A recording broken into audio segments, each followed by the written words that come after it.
ஊரோரமா ஆத்து பக்கம் தென்னந்தோப்பு தோப்போரமா இந்த பக்கம் குருவிக்கூடு ஊரோரமா ஆத்து பக்கம் தென்னந்தோப்பு தோப்போரமா இந்த பக்கம் குருவிக்கூடு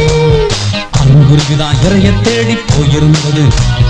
பெண் குருவிதான் கூட்டுக்குள்ள காத்திருந்தது வீட்டை தேடி ஆண் குருவிதான் வந்து சேர்ந்தது கூட்டுக்குள்ளே குருவி ரெண்டுமே ஒன்னா சேர்ந்து